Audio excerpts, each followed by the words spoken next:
Bonjour, bonsoir tout le monde, bienvenue sur Infomag Universel. En bien, comme nous connaissons que président Jovenel l'État représenté le pays d'Haïti dans la 75e Assemblée ONU qui a fait Organisation des Nations Unies, et bien l'État représenté Haïti, nous pourrons diffuser vidéo déclaration qu'il a fait. Et bien, je nous connais, il fin installé KEP sur ces dossiers élection qu'a parlé, dossier, eh bien, si nous pas qu'à construire ensemble, si nous pas qu'à réussir ensemble, eh bien, n'a péri ensemble. C'est comme ça discours a fini, même grand paquet de ban l'autre détail, moi t'as mon prend son pour garder, mais avant que vous regardez vidéo pas oublier abonner avec channel là s'il vous plaît pour capable supporter nous pour channel là arriver plus loin, partager avec vos amis, en famille, like, liker, un commentaire et bien nous disons merci pour support. À la prochaine. Monsieur le secrétaire général de l'Organisation des Nations Unies, Mesdames, Messieurs, en vos rangs, titres et qualités, distingués délégués, qu'il me soit permis, en tout premier lieu, de saluer l'élection de son Excellence, Monsieur Volkan Bozkır, ministre des Affaires étrangères de la Turquie, comme président de la 75e session de l'Assemblée générale. Ce vote unanime est un témoignage de reconnaissance et un gage de succès des travaux de cette session ordinaire de l'Assemblée générale. Je salue également le travail remarquable de son Excellence l'ambassadeur Tijani Mohamed Bande, qui a conduit les travaux de la 74e session avec une grande dextérité malgré les difficultés liées à la pandémie du coronavirus. Je voudrais par la même occasion féliciter le secrétaire général, M. Antonio Guterres, pour les initiatives courageuses et ambitieuses visant à renforcer l'efficacité et l'efficience du système des Nations Unies dans la perspective du bien commun de notre planète. Monsieur le Président, notre monde est actuellement confronté à une crise sanitaire majeure provoquée par le virus du Covid-19. Ces conséquences multidimensionnelles auxquels s'ajoutent de nouveaux conflits et des guerres asymétriques, le terrorisme et l'extrémisme violent, les inégalités socio-économiques à l'échelle mondiale et les changements climatiques doivent nous interpeller également. Aujourd'hui, plus que jamais, nous avons besoin d'un système multilatéral plus solidaire et plus efficace. Un système qui permettra aux États membres de l'organisation de développer des stratégies en vue de relever les défis pour atteindre la vision holistique d'un avenir meilleur pour tous. Ce, conformément à la déclaration de ce sommet des Nations Unies sur l'avenir que nous voulons. Monsieur le Président, ce n'est pas un hasard si l'élimination de la pauvreté sous toutes ses formes et partout dans le monde constitue l'objectif numéro 1 du programme de développement à l'horizon 2030. Il est malheureux de constater que les efforts déployés au niveau mondial pour la mise en œuvre de cet objectif central sont loin d'être à la hauteur des besoins réels. Aujourd'hui encore, un fort pourcentage de la population mondiale souffre de la pauvreté et de la faim. Nous ne parviendrons pas à inverser la tendance sans une vaste mobilisation de ressources financières. Le décalage est encore saisissant entre les engagements que nous avons pris et les actions en cours pour éliminer la pauvreté dans le monde. Haïti a eu plusieurs milliards de dollars américains d'aide de la communauté internationale pendant ces 10 dernières années. Les conditions de vie des Haïtiens ne se sont pourtant pas améliorées. Les milliards de dollars dépensés n'ont souvent pas tenu compte de nos priorités, de nos besoins, ni même de notre stratégie de lutte contre la pauvreté. Dans une perspective de développement durable, nous appelons les bailleurs de fonds de tous les pays amis à réaliser une analyse critique de l'aide internationale à Haïti afin d'évaluer son efficacité.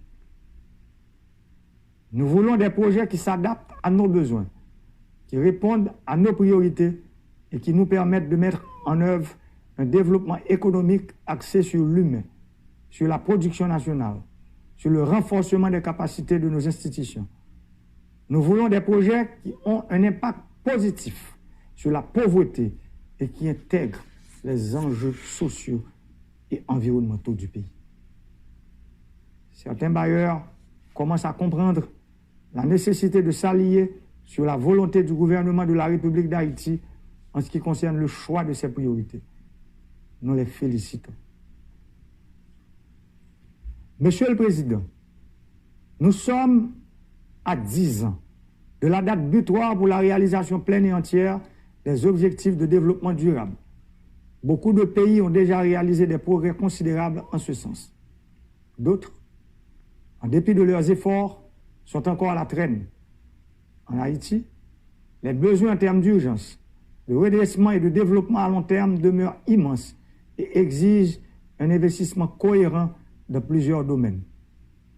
En l'état actuel de mon pays, la poursuite des objectifs de développement durable constitue un défi majeur.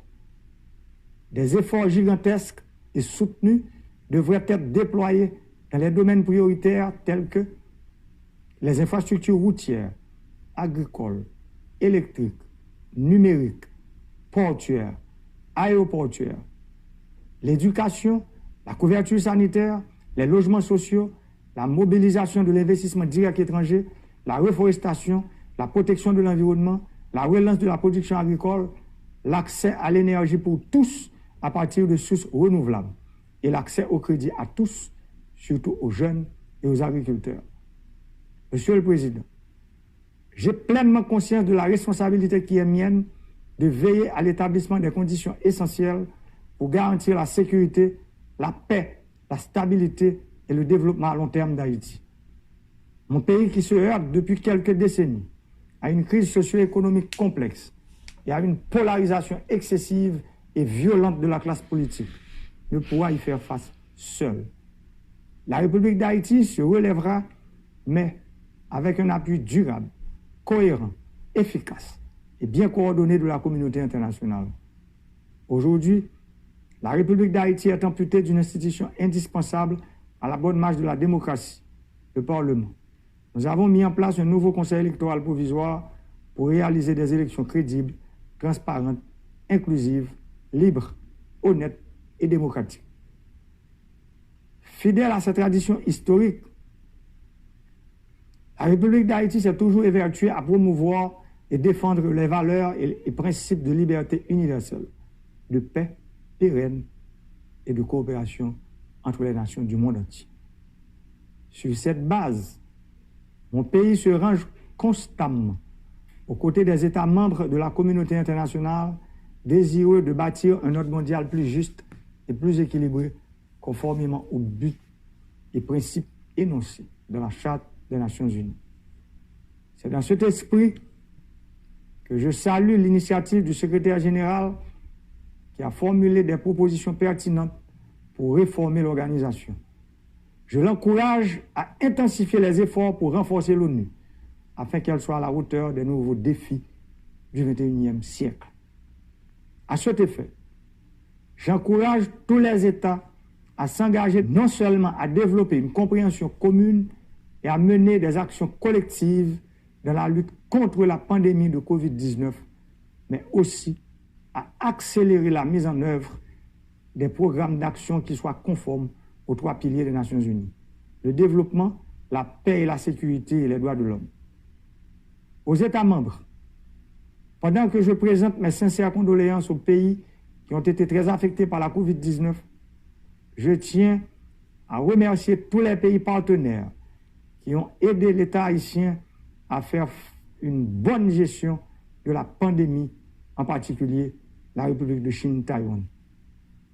Il est temps que le monde reconnaisse le droit à l'existence de cette nation et lui accorde la place qu'il faut dans les instances internationales, particulièrement à l'ONU. Pour conclure, Monsieur le Président, je voudrais en cette occasion exceptionnelle inviter l'Assemblée des États membres à réfléchir et méditer sur cette affirmation lapidaire, mais combien cruciale pour l'avenir de la paix, du développement et de la sécurité dans le monde, de Wilfred Jenks. Le choix est simple. mais brutale. Ou bien nous vivons ensemble, ou bien nous périrons ensemble. Je vous remercie.